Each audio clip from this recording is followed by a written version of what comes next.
Bonjour à tous, c'est l'interview numérique, le rendez-vous de Média Le Mag avec Le Monde. Cette semaine, comme invité, nous recevons Romain Dessalles, qui est le fondateur de Time to Sign Off, une newsletter qui résume l'actualité du jour et puis qui anticipe l'actualité du lendemain.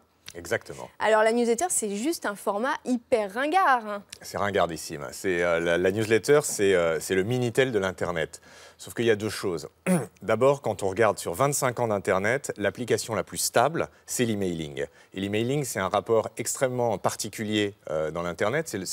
Vous avez qu'à regarder votre inbox, c'est le précaré de votre intimité numérique. Vous avez un spam dans votre inbox, vous avez l'impression qu'on vous a cambriolé. Donc il y a un rapport très très fort à l'emailing. On a quand même dit à un moment donné que lorsque les réseaux sociaux allaient arriver, on allait supprimer les emails parce que les messageries instantanées allaient prendre le pas. Absolument. Et vous vous servez encore de votre email 5 ans après ou 10 ans après qu'on ait fait ces déclarations. Puis la deuxième chose sur la newsletter, c'est que, je ne vous la fais pas, sur l'infobésité, tout ce dont on parle, dans un monde où le contenu est surabondant, il y a un énorme besoin de sélection, un énorme besoin de ton.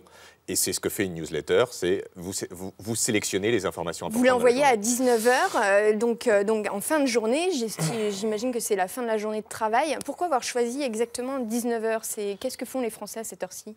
L'idée, c'est qu'il y a un réflexe qui est un réflexe pour lequel les Américains ont un acronyme pour tout. Alors, le réflexe, c'est le FOMO, le Fear of Missing Out. Qu'est-ce que j'ai raté aujourd'hui? Et en fin de journée, en réalité, pour beaucoup de gens, on a enchaîné les réunions, on a enchaîné sa journée de travail et on s'est coupé de l'information.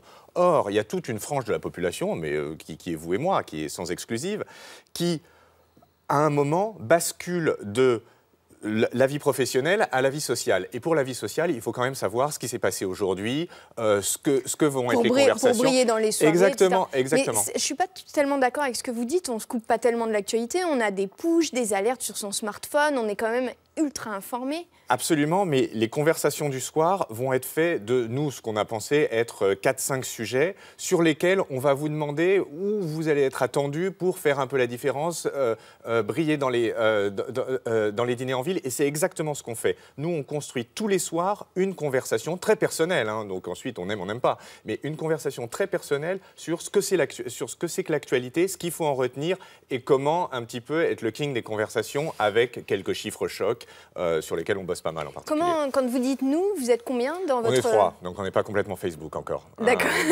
Et combien d'abonnés? On a 40 000 abonnés.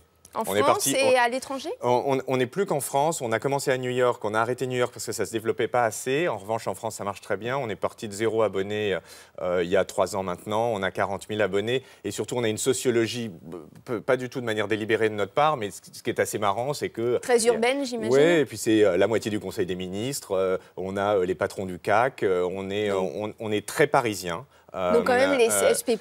On est très CSP++, oui, effectivement. Et ça vous permet d'avoir de la publicité dans votre newsletter? Alors, ce qu'on fait, c'est que... ciblé sur ce profil qui intéresse beaucoup les annonceurs? Exactement. On a une proposition média qui est assez unique, toutes choses étant égales par ailleurs.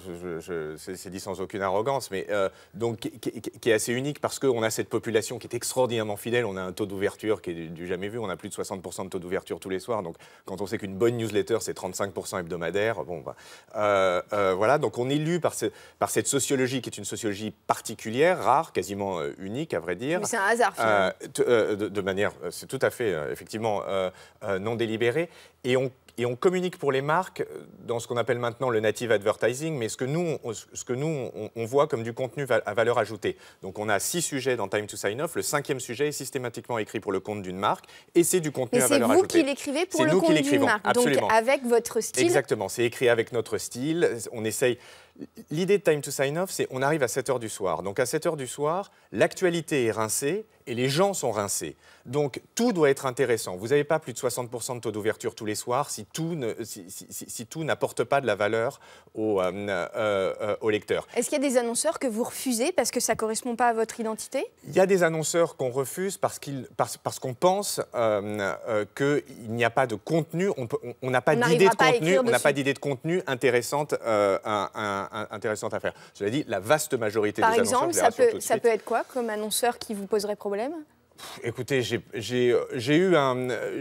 On a refusé un annonceur qui avait une solution B2B, donc pour les entreprises. En français, ça veut dire... Oui, une solution pour les entreprises d'acheminement parapostal.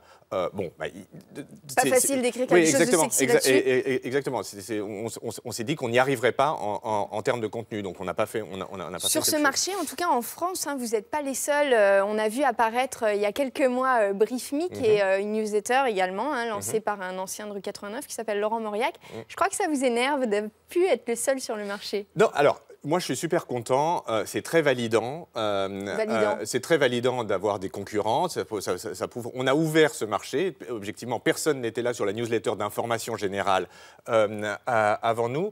Je suis très content d'avoir des concurrents. Ensuite, je ne donne pas mes secrets de fabrication à mes concurrents qui voudraient bien les avoir. Donc, c'est tout. Très bien. Je vous souhaite bonne route. Et puis nous, on se retrouve la semaine prochaine dans l'interview numérique. D'ici là, bonne semaine.